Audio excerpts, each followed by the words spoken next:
जोहार जय बिरसा साथियों। नेटवर्क इश्यू के कारण जो है लाइव कट करना पड़ा था।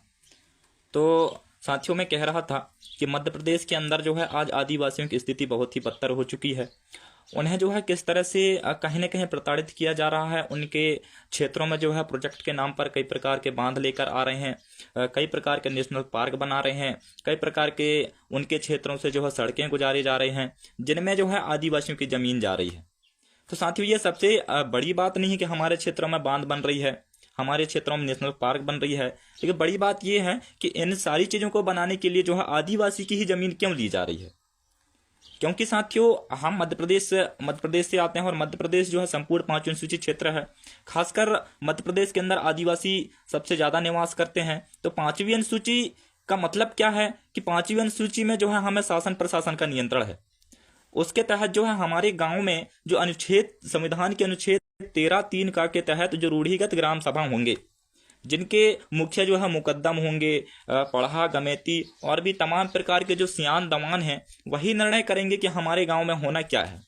बाकी आज इन सारी चीजों को जो है संविधान में दिए अधिकारों के बावजूद भी इन सारी चीजों को दरकिनार करके सरकार जो है किस तरह से हमारी जमीन जो है छीन कर वहां पे बांध बना रही है, तो कहीं नेशनल पार्क बना रही है, तो वहां पे जानवरों की पालने की व्यवस्था की जा रही है। तो साथियों हमारी बदतर जो है हमारी जो स्थिति है वो जानवर से भी बदतर है कि हमें विस्थापन करके जो है वहां पे जानवरों को पाला जा रहा है।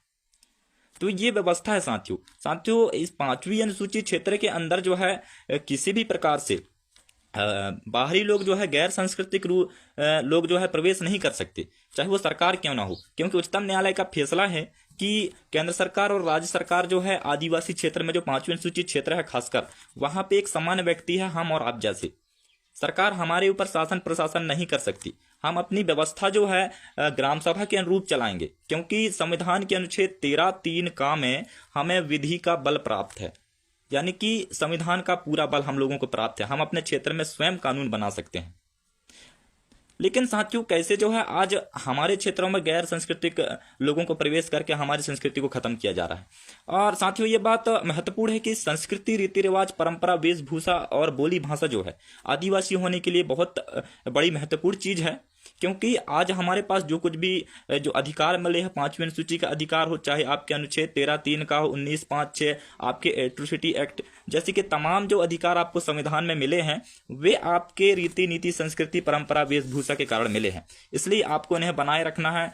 क्योंकि साथियों आप यदि इनको खो देते हैं, इनको समाप्त कर देते हैं, तो आप अपने आप को आदिवासी नहीं कह सकते, अपने अधिकारों को खो देंगे। और जो जल जंगल जमीन का अधिकार मिला है इन्हीं सारी चीजों के कारण मिला है। लेकिन आज जो है हमारी जमीन छीनी जा रही है, तो साथियों कहीं ना कहीं ये कारण है कि हम अपनी संस्कृति को भूल गए हैं। हमें आज जो है आदिवासी का दर्जा न देकर हमें कई प्रकार से नाम लिया जा रहा है सरकारों के द्वारा। जनजाति बोला जा रहा है, वनवासी बोला जा रहा है, तो कई प्रकार की चीजें। तो ऐसा किस लिए बोला जा रहा है? क्योंकि हम अपने संस्कृति को छोड़ रहे हैं। हमें जो है हिंदू कैटेगरी में गिना जा रहा है। ऐसा बोला जा रहा है कि हम हिंदू हैं। बाकी साथियों आदिवासी का अर्थ क्या होता है आपको समझना होगा। आदिवासी मतलब होता है इस देश का मालिक, आदिकाल से बसने वाला इस धरती में। साथियों आप अंदाजा लगाइए कि भाई हम लोग तो इस धरती में किसी धर्म का पैदा नहीं हुआ था, उस समय से हम लोग इस धरती में वास करते आए हैं, तो हम लोग कैसे धार्मिक हो जाएंगे? तो आपको यहाँ पे समझना होगा कि जो कानून है, जो आज़ाद भारत के पहले का हो चाहे आज़ाद भारत के बाद का कानून हो, तो वो कानून जो है हमारे अनुरूप ही हमारे ऊपर लागू होंगे। ऐसे जो है अंग्रेज शासन के समय में एग्री हुआ था, जो हमारे देश के प्रधानमंत्री मंत्रिमंडल थे उनके साथ एग्री हुआ था कि यदि आप आदिवासियों के ऊपर कानून लगाते हो तो उनके ग्राम सभा के अनुरूप ही कानून जो है तो लगा सकते हो। लेकिन आज ऐसा नहीं होता साथियों। पंचायत के माध्यम से जो है कैसे हमको गुलाम बनाया गया है।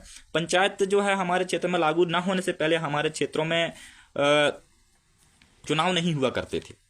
लेकिन आज कैसे जो है पंचायत को असंवैधानिक रूप से हमारे क्षेत्रों में लागू करके हमें गुलाम बना लिया गया। हमारी जल जंगल जमीन छीनी जा रही है, हमारे साथ अन्याय अत्याचार हो रहे हैं, तमाम प्रकार के शोषण हो रहे हैं। और साथियों पंचायत लागू होने के बाद ही हुई, क्योंकि अनुच्छेद आपके 243(m) देखिए, वहां पे स्पष्ट लिखा है कि पंचायत जो अधिनियम है वो सीधे तौर से पांचवी अनुसूचित क्षेत्रों में लागू नहीं होती। लेकिन इसके बाद किया क्या गया है कि पेशा का एक्सटेंशन किया गया है। आपके 1996 का जो पेशा कानून है, तो उसको जो है हमारे क्षेत्रों में विस्तार करने के बाद जो है पंचायत का एक्सटेंशन हमारे क्षेत्रों में कर दिया गया है, तब से हमारे क्षेत्रों में चुनाव भी होने लगे हैं। लेकिन साथियों यहाँ हुआ क्या है कि आपके जो मौलिक अधिकार अनुच्छेद 13 आपके मौलिक अधिकार हैं, तो उसके 13(3) का के तहत जो विधि का बल प्राप्त है हमको, उसके तहत जो ग्राम सभा बनता है उसके जो अधिकार हैं उसको ये पेशा कानून जो है सीमित करता है। तो हम इसको भी विरोध जता सकते हैं अनुच्छेद 13(2) के तहत, क्योंकि अनुच्छेद 13(2) में स्पष्ट लिखा है कि संविधान के कोई भी भाग जो है अनुच्छेद 13 के मौलिक अधिकारों का हनन नहीं करेगी, अन्यथा जो है वह शून्य हो जाएगी। इसलिए साथियों पेशा और पंचायत जो हम हैं गुलाम बनाने का एक षड्यंत्र है। आज कलेक्टर के माध्यम से चाहे सरपंच सचिव के माध्यम से जो है हमारी जमीन छीनी जा रही है। तो इस बात को भी समझना होगा। पांचवी अनुसूचित क्षेत्र के अंदर जो है अभी तक कार्यपालिक शक्ति का विस्तार भी नहीं हुआ है। वो कैसे? क्योंकि आपके अनुच्छेद 13(3) का में आपको विधि का बल प्राप्त है, और संविधान जो है तो साथियों 3 तरह से चलता है, कार्यपालिक शक्ति, न्यायपालिक शक्ति और विधायिका। तो इन तीनों चीज जो है हमारे ग्राम सभा में निहित हैं। तो कलेक्टर कैसे जो है हमारी जमीन छीन सकती है? तो कलेक्टर का विस्तार भी जो है साथियों हमारे क्षेत्र में अभी तक नहीं हुआ है। यदि हुआ है तो कलेक्टर जो है राजपत्र दिखाए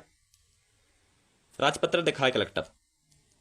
तो ऐसे जो है साथियों आपकी जमीन के लिए बहुत सारे कानून बने हैं। आपके भूमि अधिग्रहण कानून 2013 के सेक्शन 41 और 42 ये स्पष्ट करता है कि आदिवासी की जमीन कोई खरीद ही नहीं सकता।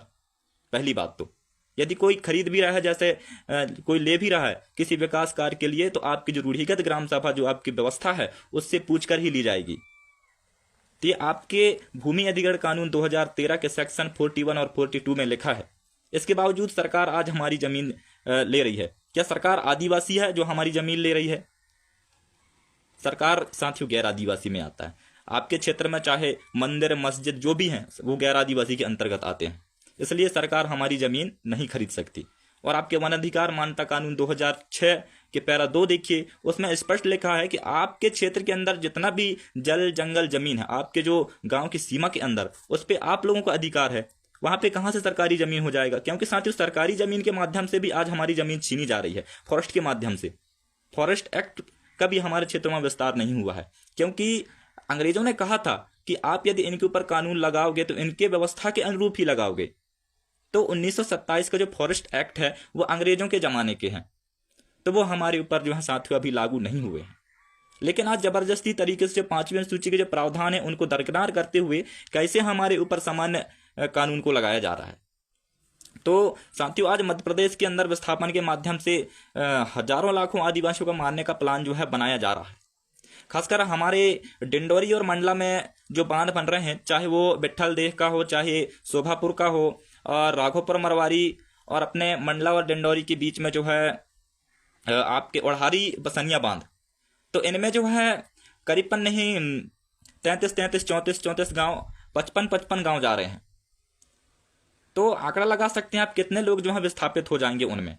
तो हमें अपने व्यवस्था को बनाना होगा, क्योंकि साथियों हमारे लोग जो है कुछ समीकरणबाजों के चक्कर में हमारी व्यवस्था को भूल चुके हैं, इसलिए आज हमारी जमीन छिन रही है। वो कह रहे हैं कि नहीं तुम कुछ भी कर लो जो है तो सरकार हमारी जमीन छीन ही लेगा, लेकिन ऐसा कुछ नहीं है साथियों। हमारी व्यवस्था को बनाइए। आप जुडिशियल व्यवस्था पे नहीं आते।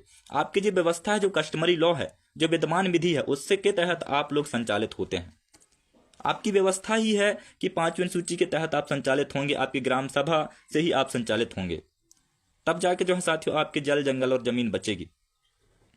क्योंकि आज ये आप लोगों को समझना होगा कि यदि कोई भी विकास कार्य होता है, चाहे वो बांध कोई भी प्रोजेक्ट हमारे क्षेत्रों में आता है, चाहे वो बांध हो, चाहे वो नेशनल पार्क हो, चाहे कोई भी प्रोजेक्ट हो, वो आदिवासी क्षेत्रों में ही क्यों बनाया जा रहा है, इस बात को आपको समझना होगा। क्योंकि साथियों आदिवासियों को जो है खत्म करने का प्लान सरकार और इस देश की मनुवादी व्यवस्था चाह रही है।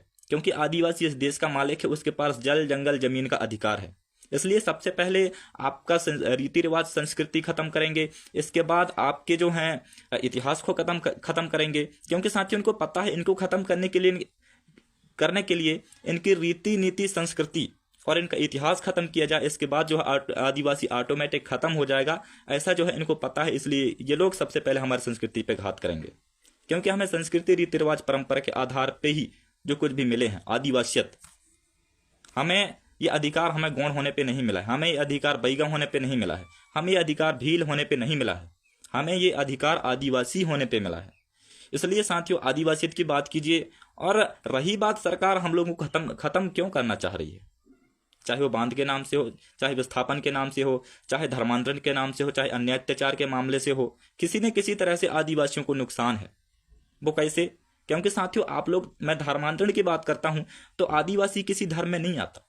आदिवासी धर्म पूर्वी है, किसी भी धर्म का इस दुनिया में जन्म नहीं हुआ था, तब से आदिवासी देश में वास करता आ रहा है।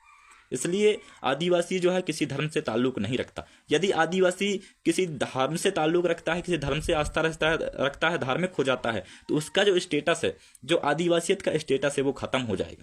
ये आपके आर्टिकल 342 में स्पष्ट रूप से लिखा है कि आप किसी भी अपने संस्कृति, रीति रिवाज, परंपरा को छोड़कर यदि आप धार्मिक हो जाते हैं तो आपका स्टेटस खत्म हो जाएगा। आपके जो अधिकार मिले थे, चाहे वो 5वीं अनुसूची का अधिकार है, चाहे आपको जो आरक्षण का प्रावधान है, ये तमाम चीज जो है खत्म हो जाएंगे। तो ऐसे में जो है आपकी आप धार्मिक हो जाते हैं तो उसमें जो है आदिवासियों की जनसंख्या भी घटेगी, उसमें भी आपको नुकसान है। वो कैसे नुकसान है? क्योंकि आपकी जो जनसंख्या है वो कम हो जाएगी, तो आपके जो प्रावधान है वो खत्म हो जाएंगे, आपके जो अधिकार हैं वो खत्म हो जाएंगे। तो ये भी एक सरकार का प्लान है, जो धर्मांतरण का जो मामला है। तो इसलिए आप किसी धर्म में आस्था ना रखें। आप लोग धर्म पूर्वी लोग हैं, इस देश के मालिक हैं। और रही बात आपकी जल जंगल जमीन को क्यों छीना जा रहा है, आपको उनसे विस्थापन क्यों किया जा रहा है, तो इसमें आपको देखना होगा कि आपकी जो जमीन है उनके बदले जो आपको मुआवजा दिया जाएगा। ठीक है, तो आप उस पैसे को लेकर जमीन कहाँ ढूंढोगे? क्या आपको जमीन का दुकान मिल जाएगा? रही बात, मैं आपको मोटा मोटी आंकड़ा बता देता हूं कि आपको 1 एकड़ जमीन की जो है आपको 3 लाख रुपए दिया जाएगा। आप 3 लाख रुपए रखकर जो है जमीन खरीदने जाओगे, आपको नहीं मिलेगा। क्योंकि साथियों आज 1 इंच जमीन नहीं मिलती। जब तक पैसा है तब तक आप लोग मौज मस्ती करोगे, पैसा खत्म हुआ इसके बाद कहाँ जाओगे? क्योंकि साथियों आज जितने भी आजादी के बाद से जो विस्थापन हुए हैं वो आदिवासी समाज के लोग ही हुए हैं। उनका पता नहीं है आज, क्या पता उनको एक समय का खाना मिलता है नहीं मिलता है, वो कहाँ रहते हैं। तो इसको भी समझना होगा साथियों आपको। ये जो विस्थापन की एक प्रक्रिया है, यदि आप यहाँ से उठ के चले जाएंगे तो आपकी जो स्टेटस है वो खत्म हो जाएगा। आपकी जो गांव से जुड़ी जो आस्था है, जो आपकी रीति रिवाज परंपरा, जो आपकी पैन स्थल थे, वो प्रभाव होंगे। उनसे जो है आपकी जो स्टेटस है वो खत्म हो जाएगा। आप वहां जाकर ये नहीं कह सकते कि मैं इस देश का मालिक हूँ, इस देश का जो है हम आदिवासी हूँ, ये जो है तो आप नहीं कह सकते। तो इसमें भी जो है आपको खतरा है, आपको खत्म होने का खतरा है। तो इन सारी चीजें जो है साथियों, और आज देश के अंदर तमाम तरीके के अन्याय अत्याचार हो रहे हैं हमारे ऊपर।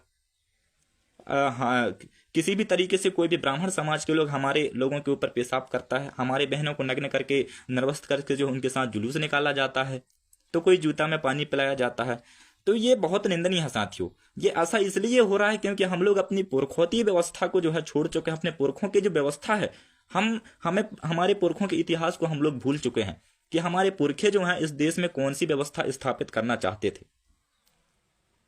तो बिरसा मुंडा ने जो है आपको एक नारा दिया था, मावा नाटे मावा राज का।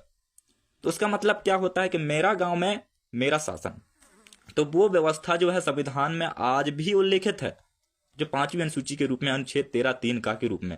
जब तक आप उनके विचारों पे नहीं चलेंगे, आप 5वीं अनुसूची के अनुरूप काम नहीं करेंगे, तब तक उनके नारा को जो है साकार नहीं कर सकते। आज हम लोग नारा देते हैं कि जो जमीन सरकारी है वो जमीन हमारी है, लेकिन हमें पता नहीं होता कि वो जमीन कैसे हमारी है।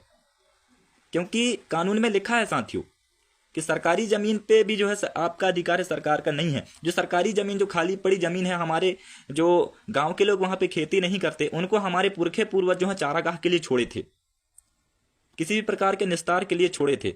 लेकिन आज उनको फॉरेस्ट के माध्यम से कब्जाया जा रहा है कि जंगल की जमीन है, कि कहीं आपके राजस्व की जमीन है।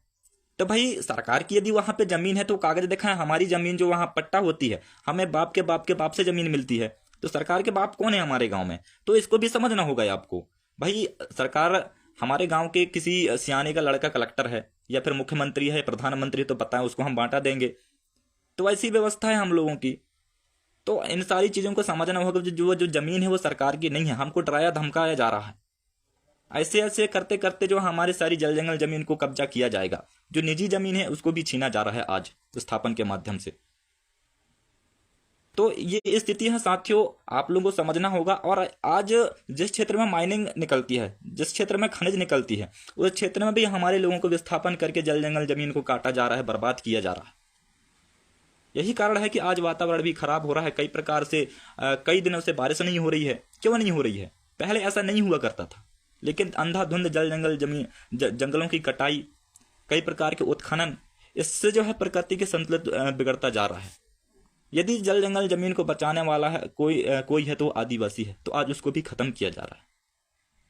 साथियों, ये दुनिया जो है बर्बाद होने के कगार में है, इसलिए आपको लड़ाई लड़ना होगा। और साथियों, मैं लाइव है जो तो किसी मुद्दे को लेकर आया था, जो हमारे क्षेत्र में जो बसनिया ओढ़ारी बांध अभी बनने वाला है, जो सरकार प्रस्तावित किए हैं, तो उसमें जो है ग्राम सभा से बिना पूछे जो है भू अर्जन का नोटिस जो है जारी किया गया है कलेक्टर के द्वारा।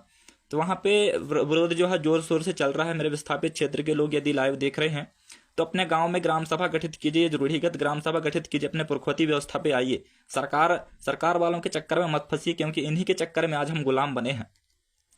हम लोग गैर जुडिशियल लोग हैं, हमारी व्यवस्था अलग है। अरे सरकार हमारी विकास ना करे, रहने दो भाई। वो विकास किस काम की, जो हमें एक जगह से दूसरे जगह पहुंचाकर हमें हमारी जमीन से बेदखल किया जा रहा है, और वो जमीन जिनके लिए हमारे पुरखे पूर्वजों साथ लड़े हैं, मरे हैं।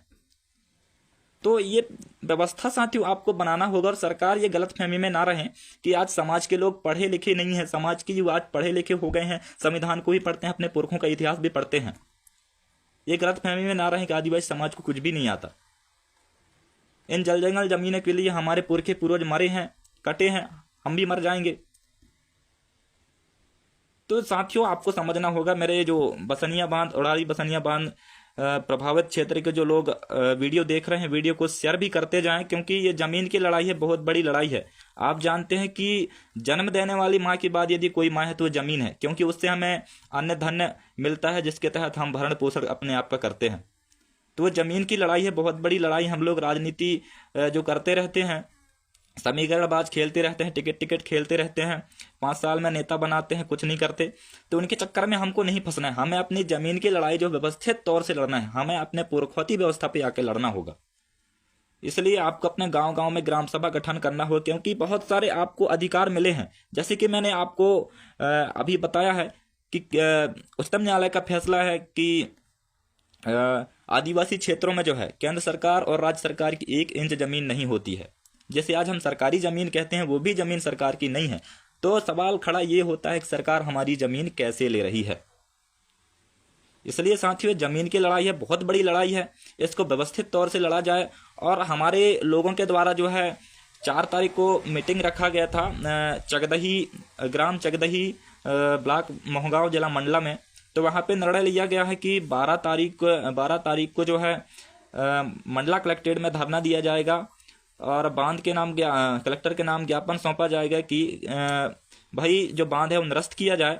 यदि इससे भी कलेक्टर या फिर शासन प्रशासन नहीं मानती, तो हमारी जो व्यवस्था है, जो हमारी पुरखौती व्यवस्था है, जो ग्राम सभा है, उसके अनुरूप हम लोग अपने गांव में चुनाव का बहिष्कार करेंगे। क्योंकि यही व्यवस्था जो आज हमें गुलाम बनाया है साथियों, और इस गुलामी की जिंदगी जो हम जीना नहीं चाहते। जमीन हमारी माई है और इसके लिए लड़ेंगे और जीतेंगे भी। तो मैं ज़्यादा कुछ नहीं कहूँगा साथियों, यही कहना चाहूँगा कि आप अपने अपने गांव में रूढ़िगत ग्राम सभाओं को गठन कीजिए, आप सशक्त कीजिए, अपने व्यवस्था पे आइए, तब जाके आप लोग अपने जल जंगल जमीन और अपना जो अस्तित्व है उसे बचा सकते हैं। तो सभी के जोहार, जिंदाबाद, जय बिरसा, जय भीम, जय संविधान।